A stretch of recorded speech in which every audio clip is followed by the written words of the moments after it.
Welcome back to On the Run Live. I'm Kevin, joined by Lincoln and Jenny. On today's show, we're recapping the Continental Cup and the entire 2018 track season, reviewing some of our favorite moments. We'll also look ahead to this weekend and the first major marathon of the fall season. How does it feel, guys, to be in the aftermath of the non-championship year track season? It was a pretty good year for just looking at it as a whole. Pretty exciting non-championship year. So, always exciting to move on to cross country, but I think we'll remember the season fondly. Yeah, as far as non-championship years go, you can't really get much more from a year of track and field. We saw some world records. We saw some awesome NCAA performances. We had a really exciting Diamond League circuit.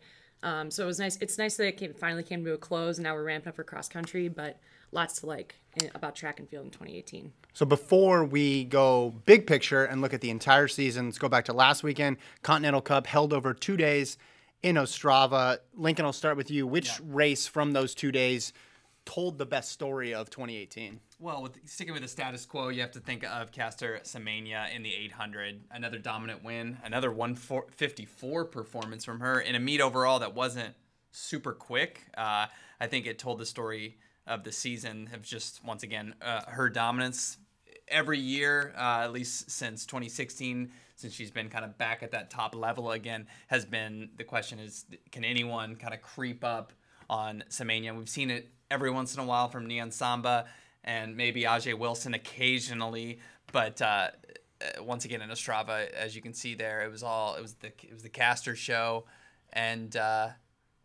she's also doing pretty good in the 400 and the 1500 as well. Pretty good. Yeah. And so how about that 400? Just a great season from her, and you can't think about the 800, even the men's 800 or the women's 800. If you just say 800, you think of Semenya first in the world right now. So yeah, absolutely. I mean, 49.6 the day before that. Yeah. In the quarter too, which is the fourth fastest woman of the year in the 400.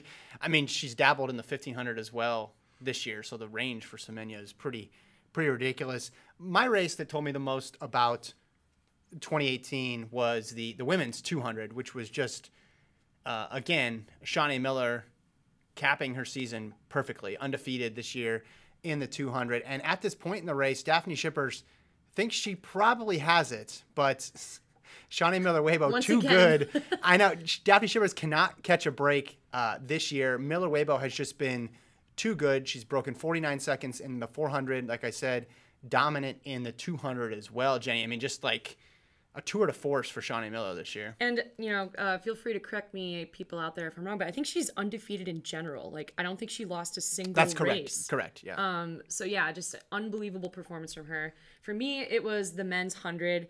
Again, another dominant American performance with another Noah Lyles victory. It's been really exciting to see him come up this season.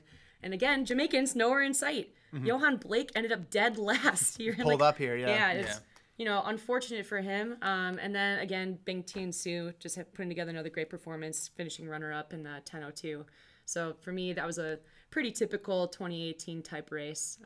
Especially the finish too. We'll get a chance to see Lyles' race right here, and again, Lyles' back half of his 100 and even the back half of his 200s have been a thing to marvel here.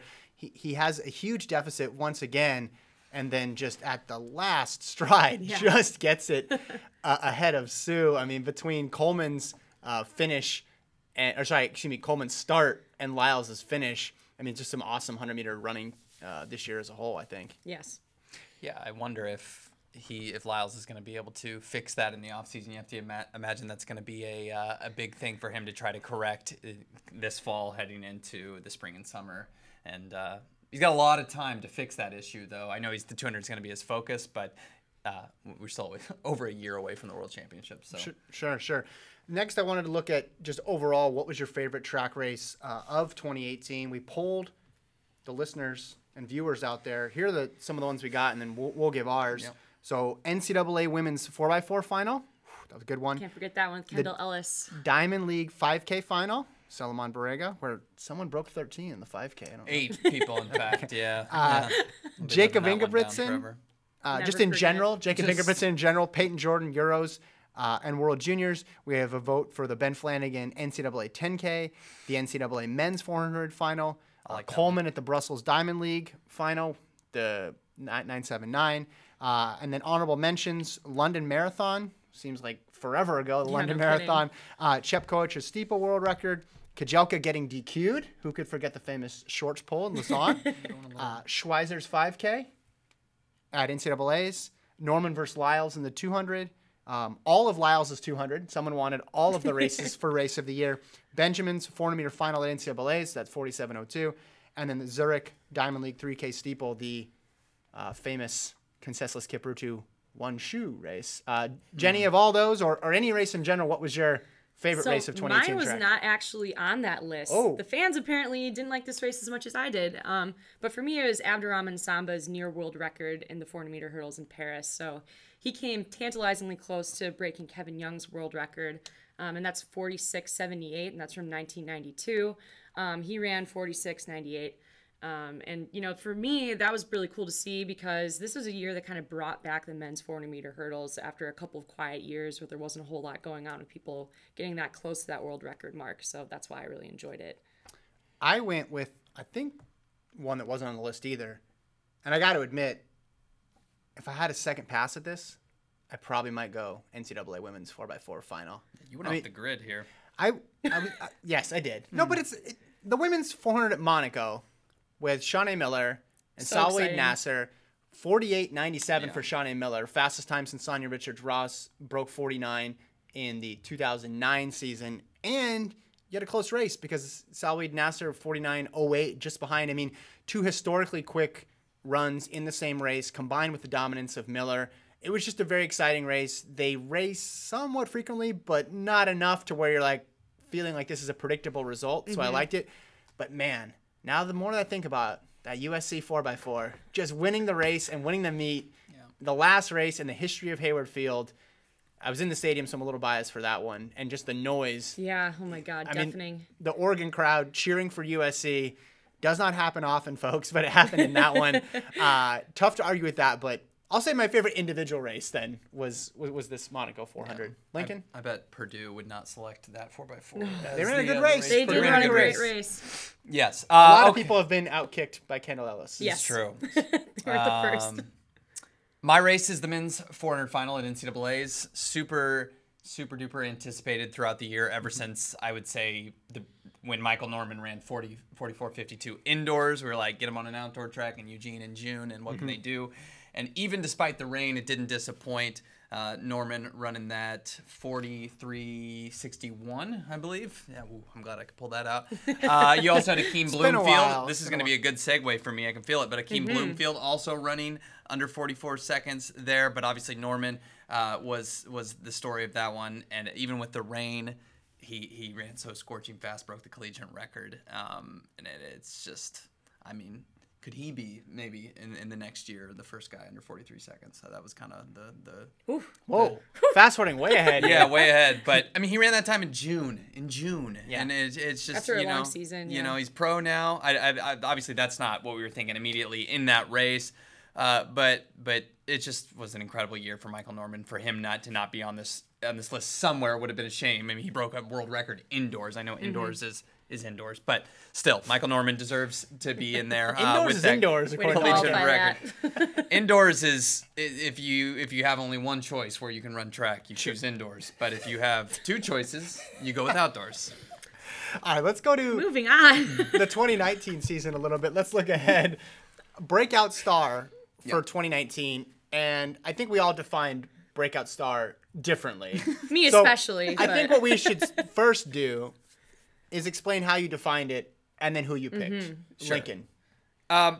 For me, someone who has the potential to be a breakout star is kind of like who is somebody that we talked about relatively a little, very, very small amount in 2018, but we'll be talking about a lot more in 2019. And my guy for that is Akeem Bloomfield, who I just mentioned, ran 43.94 in that NCAA final for Auburn. Then he went professional.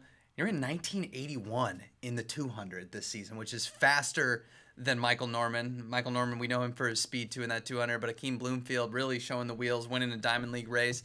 And the guy has all the marks to be a medalist in the 400, and I think that'll be his distance. I think he's gonna, it's gonna be a crowded 400-meter field at the World Championships, but he's super young, just like Michael Norman, obviously, and I think he's really gonna explode running for Jamaica and Puma, just like somebody else who was pretty good in running a couple of years ago. That 19.8 has to be one of the more underrated performances in general. Definitely. Of the year, like completely overlooked. Yeah. So I'll qualify mine by saying I picked someone who hasn't really broken out on the global championship stage, right? Hasn't been there for a World Championships or Olympics and is still young, but this year took a big leap forward, and that's Stuart McSwain of Australia. Ran 13 low in the insane 13:05. Yeah. Thank you. 13:05 in the Diamond League final when everybody ran, under 13, but you shouldn't overlook him. I think he got dead last there, but it was a one guy finished behind him. Okay. Yeah, and he dislocated his shoulder somehow. But Stuart McSwain, it wasn't just about the 5,000 this year. Ran a really quick 3,000. Won the mile in London. Very, very young, in his early 20s. I think he's going to be someone to look out for because, look, next year, when we're talking about the World Championships, there's not going to be 8 Ethiopians and 8 Kenyans on the line. There's going to be 4 Ethiopians because Idris gets the bye because he's the reigning world champion. I'm talking about the 5,000 here if he decides to do the 5,000. And there will be 3 Kenyans. Yeah, and the Diamond League champion will factor somewhere in there. The Diamond League, if the Diamond League is Kenyan, then maybe they'll get another spot. So there'll be those 7. Yep. There'll be a couple Americans who could beat him, but he's right in the mix, and it's not going to be a 12:43 race at the World Championships. It's going to be something slower. He has crazy 1,500-meter speed, so I think he's someone who could factor into the medals, and that's kind of how I defined breakout. Like, he moved himself into the, this guy could medal territory. Yeah, it's definitely in the conversation now. And mine is definitely the most different take, but when I saw Breakout Star, I started thinking about who's going to be like the new face of track and field, and especially as they break out into the mainstream media. So not just track people talking about stars. And so next year, it's going to be all about Sydney McLaughlin.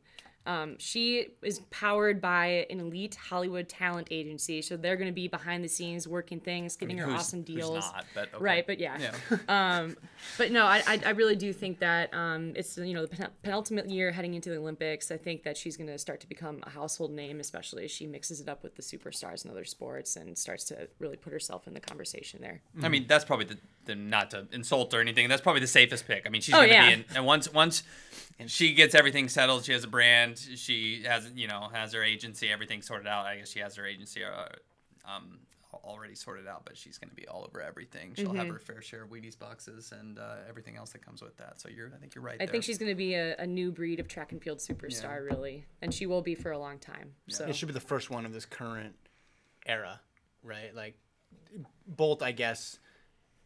I mean, not American though, and Bolt came up in like 2008. Yep. Not the social media frenzy that it is now. So like Sydney's the first one coming up sort of in that time period. So that'll be interesting to watch. Is there any event that's seen its stock improve more than the 400 hurdles in the last couple men's of years? And women's? No. Yeah, it's just insane. It used to be in 1 year, not even the last couple of years. Seriously, just this year. It went from the event that was first and Karan Clement would win to now it's like you have 2 crazy young stars. World records are under attack in both events. Yep. And it's deep. And must watch. Yeah. All right. Let's talk about one more race that happened over the past weekend. Mo Farah gets the W in the Great North Run. I was the closest to predicting his winning time, by the way. But in the women's race, we'll see this women's clip first. This is Vivian Chariot. Pretty close there, but got a nice, comfortable win for her as she tunes up for her fall marathon. She'll be running in New York City. But Farah was running with Jake Robertson for a good portion of this race before he let him go towards the end with a strong kick. You said Jake Robertson coming in was kind of confident, right, that he could beat well, he posted on his Instagram a video clip of last year's race when he got surpassed in the last 400 by Mo Farah and said it had kind of haunted him the whole year prior. I mean, and so I'm sure it motivated him training. Unfortunately for him, motivated. Yeah, motivated. Good work, unfortunately, on the pun. Yeah. Wow. Just watching this clip here, looks tired. Right? Yeah, Mo is a little fatigued here. Well, he ran really fast. he went for it. Yeah. Yeah, but usually you're used to seeing him hold back and then big kick at the end. But I think he spread his effort out a little more. Also, check the bib. I know, Sir Mo. Sir Mo. Not even first name. You got first name and Also, royal like title. the matching sunglasses and shoe scheme. Yeah. Interesting. So across the line right there, about 59, 26 for Farah. So obviously a solid tune-up for him. Can't really read too much into these races before major marathons, but the next time we see him presumably will be in Chicago against Galen Rupp. Galen Rupp scratched from the Copenhagen half marathon, which he was supposed to run. So some mystery there on both sides. Yeah, I would say. I mean, I think both are going to show up in really good shape, so I wouldn't be too concerned. I mean, Galen, you can't read too much to any pre-marathon races. I mean, a man we're going to talk about soon, Eliud Kipchoge, just doesn't do anything besides run marathons. He just shows up and goes. Here we go. Let's talk about Eliud Kipchoge. The Berlin Marathon is this weekend. It's Sunday, live on FloTrack in several countries. Check the site to see all of the countries. which countries you can check out the show. But Berlin Marathon, obviously always a fast course.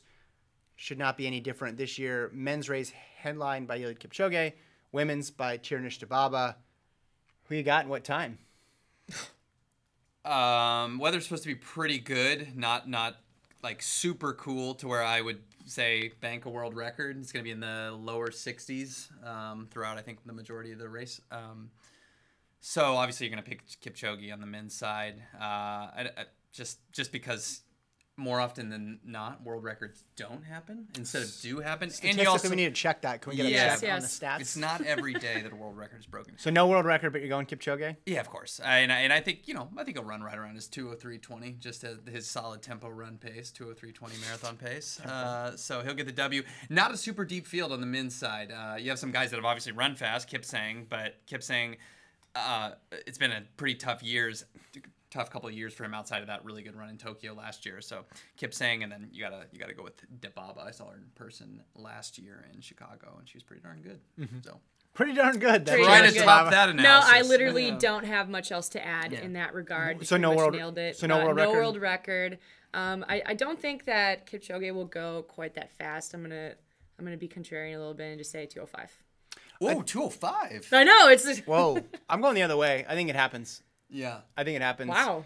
The fact that he's been so consistent at like 2:03s, you mentioned, the 2:03, 2:04 tempo run, but I think that brings up a good point, which is like, that's sort of his baseline. Mm-hmm. So is he capable of something slower? Yes, but I think that also means he's capable of something even better, and he only needs to knock a few seconds off his personal best to get it. I'm going to say everything aligns. There's not that much competition, which might even help him because maybe the focus is just on the running. To run a quick time, so 2:02:54. Wow. Yeah. And he needs it. Is there a guy who deserves a world record in any event, or a woman who deserves a world record more in an event than Eliud Kipchoge who doesn't have it?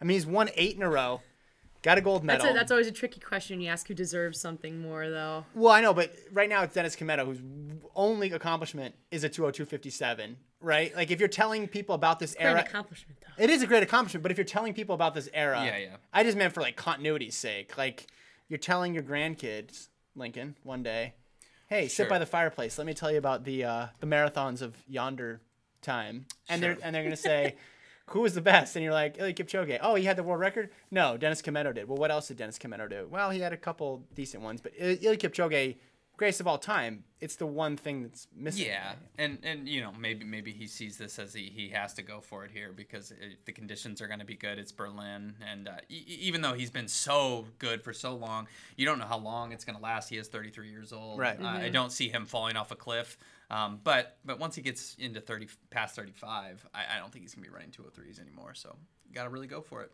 Yeah, still don't think it's going to happen. Initially, I said 2:05 because I was like, oh yeah, I like the take. Stick with it. Not deep. But you did bring up a good point that he's used to running that fast pretty much by himself. Yeah. But we'll see. I'll stick with it for now. But it is. I think marathons are run so infrequently. Like, someone has it until they don't, and then all of a sudden it's like, okay, yeah, they're 3 minutes slower than they were before, and then they're 4 minutes slower, and then like it's not like track where you can see sort of a gradual tail off. Like it kind of can just happen all of a sudden.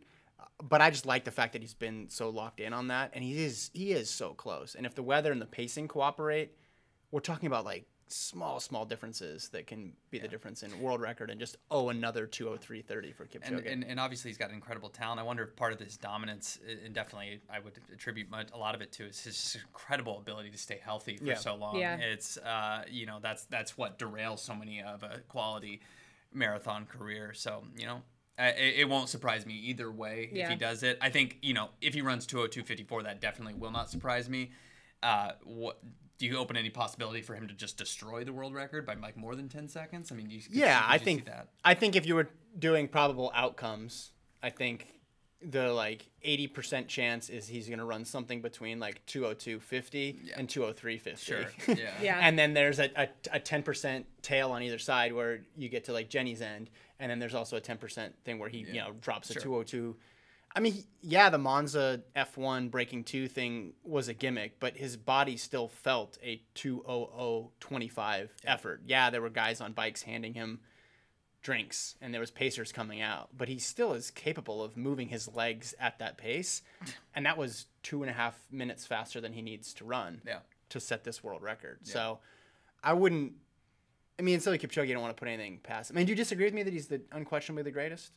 Yeah, I mean, no, do I disagree? Yeah, I disagree. I was like, whoa, let's hear it. Sorry, I do agree with that. Lincoln waits 20 minutes in to drop the fire. Oh, by the way, I mean, is something missing if he doesn't get the world record? Do you think something's missing from his I mean, career? if you're a perfectionist, but no. I mean, that's, I mean, Michael Jordan wasn't the greatest three-point shooter of all time, but he's still viewed as the greatest basketball player of all time. Sorry, LeBron. But LeBron watches. So. We all have different elements of things we can succeed at. I mean, he's run within 8 seconds of the world record. And we're just nitpicking. I feel like Jenny's I don't know. I just think it would be like a track and field tragedy if he didn't get it at this point. He's come so close so many times, and it'd be hard to close out his career on that note, I think. Berlin's the place to do it, though. I Yeah, guess for sure. London could be too. But. Yeah, and I guess it's not like he's competing against anybody currently or anybody of the past. It's like competing against the future people who come up, and you want to be able to see you have that. I mean, other than that, it's like, well, I guess he could win another gold.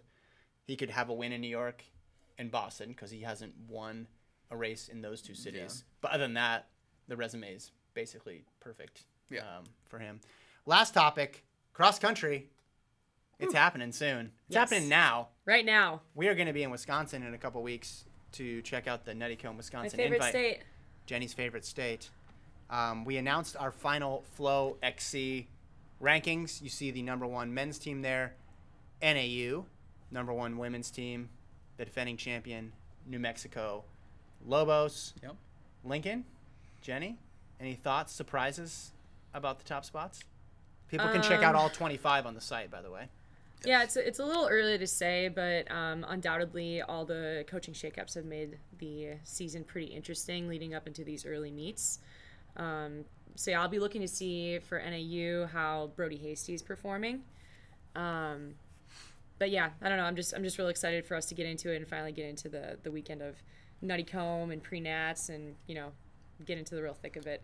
Yeah, for me, it's, on the men's side, I can think of only 2014, back when Colorado was at the peak of their powers, that we've had a men's team so favored as NAU. And maybe since 2015 on the women's side with New Mexico have we had such a favored women's squad. I would say, in my opinion, New Mexico is a little bit more, is less favored, in my opinion, than NAU. I just don't think, I know the men's teams we have BYU up there and Portland and Iowa State up there. I think clearly on the men's side, NAU and BYU are in a class of their own, and I just think a little bit above the next two the NAU is just a little bit above BYU. Okay, so BYU has separated themselves, in my opinion, early in the season as the clear #2. I just don't think they have the firepower, the amount of guys that can get in the top 10 as NAU. But the women's race, I think it's going to be a little closer than where we're guessing. Oregon looks pretty good right now, and so we'll have to wait and see. But rankings don't really matter until November, so we'll be shifting them all the while. So, but they do matter here. Yes, they do. You can check all of them out on the site. We have the men's team top 25, women's top 25, and then also the individual top 25 for both men's and women's. There's also rankings for Division II and Division III. Scope all that out on the site. Also this weekend, like we said, the Berlin Marathon coverage. There'll be a preview up tomorrow. Lincoln will write the recap. It'll be sensational. It will. Got a regular wordsmith here to my right. So check that out. Any last words before we go? No comment. All right, no comment. Lincoln, Jenny, what are you going? All right, guys. Thanks, everyone, for tuning in. Thanks to all the people who watch live on FloTrack, on FloTrack on Facebook and YouTube and Twitter. We'll be back same time next week. Bye-bye.